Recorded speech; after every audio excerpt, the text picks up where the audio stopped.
Hello बच्चों। तो पिछली वीडियो में हमने व्यापक समांतर श्रेणी के व्यापक पद पर कुछ प्रश्न किए थे। तो अब इसी तरह की एक प्रश्नावली हम लेकर आए हैं। इसमें से कुछ प्रश्न करेंगे और कुछ अच्छे प्रश्नों को हल करेंगे। जैसे 7वां प्रश्न है, समश्रेणी के 135 का nवां पद ज्ञात कीजिए। तो हम इसको तो यहीं कर लेते हैं। देखो यहाँ पर जो श्रेणी है इसका पहला पद है 1 और सारवंतर है 3 में से 1 घटाएंगे तो सारवंतर आ जाएगा -2। तो इस श्रेणी का सारवंतर है -2। पहला पद है 1। तो यहाँ पर nवें पद का जो फार्मूला है वो होता है a plus n minus 1 into D. अब a का मान कितना है? a का मान तो 1 है प्लस nवां पद तो हमें ज्ञात करना, तो n को ऐसे ही रहने देंगे। n माइनस 1 इंटू डी का मान है 2। ये मान ज्ञात करना है। तो अब आगे देखेंगे 1 प्लस 2 के अंदर गुणा करेंगे 2n और 2 की -2 में, इस 2 की -1 में गुणा होगी तो -2 हो जाएगा।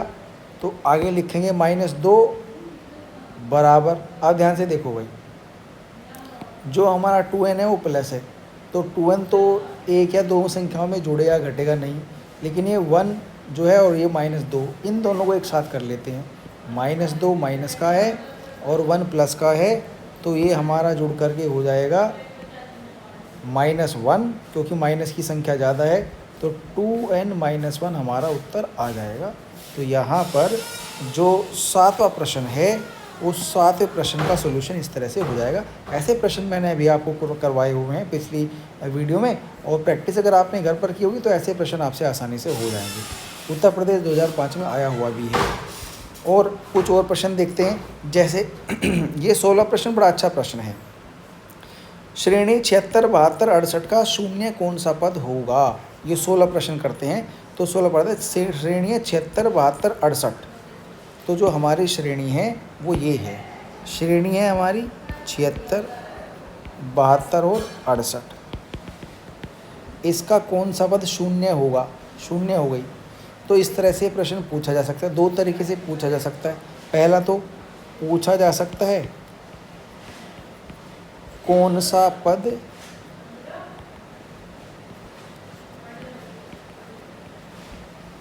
शून्य होगा, इस तरीके से पूछा जा सकता है। या फिर इसमें यह भी पूछा जा सकता है, ये श्रेणी दे दी और इस श्रेणी में लास्ट में आखिर में जो है 0 लिख दिया, और 0 लिखने के बाद पूछ लिया उपरोक्त श्रेणी में कितने पद होंगे।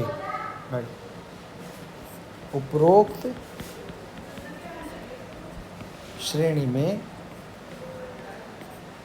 कितने पद होंगे, ऐसे भी पूछा जा सकता है। तो अब हमें निकालना है कि जो शून्य कौन सा पद है या पूर्व श्रेणी में कितने पद हैं। तो यहाँ पर सबसे पहले लिखेंगे माना उपरोक्त श्रेणी में n पद हैं। माना उपरोक्त श्रेणी में n पद हैं। तो nवां पद क्या होता है? a plus n-1 into D. n पद का फार्मूला लगा देंगे। और nवां पद क्या है? यहाँ पर nवां पद है 0, तो इसको बराबर 0 लिख देंगे। अब यहाँ पर a और d का मान देख लो भाई। a का मान तो साफ साफ आपको नज़र आ रहा है। a का मान है 76। अब जो d का मान के लिए 72 में से 76 माइनस करेंगे या 68 में से 72 माइनस करेंगे। तो d का मान ज्ञात करने के लिए यहाँ ज्ञात कर लो। d का मान ज्ञात कर लेते हैं। d बराबर 72 माइनस 76। तो देखो -4 हमारे पास d आ रहा है, तो d का मान है -4।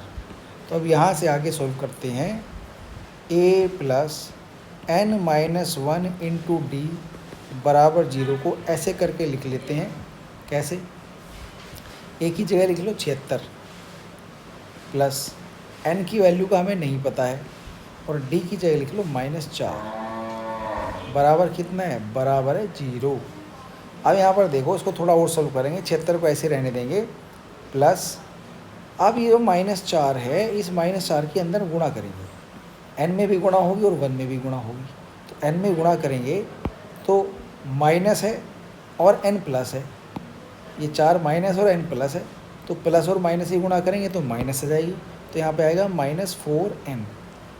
अब 1 में गुणा करेंगे, ये माइनस है और 1 भी माइनस है, 2 माइनस ही गुणा करेंगे तो प्लस आ जाएगी। तो यहाँ लिखेंगे +4 एकम 4 बराबर 0। अब यहाँ पर क्या करो, ध्यान से देखो भाई, ये जो 76 है और ये 4 है, दोनों प्लस के हैं, तो दोनों प्लस के हैं तो दोनों जुड़ जाएंगे और प्लस के कितने हो जाएंगे, 76 और 4 80 हो जाएंगे। 80 -4n बराबर 0। तो यहाँ पर अब 4n को दूसरी तरफ ले जाओ, ये 4n है इसको इधर ले आओ, क्योंकि इधर ये माइनस है तो इधर आके हो जाएगा प्लस, और प्लस हो जाएगा तो आ जाएगा 80 बराबर 4n आ जाएगा। अब जैसे ही 80 बराबर हमारा 4n आया, आगे सोल्व करेंगे तो भाई ये 4 से डिवाइड कर देंगे दोनों तरफ, 80 को 4 से डिवाइड करेंगे तो ये हो जाएगा, और 4n को 4 से डिवाइड करेंगे तो n आ जाएगा। या फिर ऐसे मान लो कि 4 को इधर मल्टीप्लिकेशन में है, इधर ये आ जाके डिवीजन में आ गया, तो n की वैल्यू होगी 80/4, और 4 से 80 को डिवाइड करेंगे तो 20 आ जाएगा। यानी कि उपरोक्त श्रेणी का जो 20वां पद है वो 0 होगा, या फिर ये कह सकते हैं कि इस श्रेणी में जो है वो 20 पद हैं। सवाल समझ आया होगा।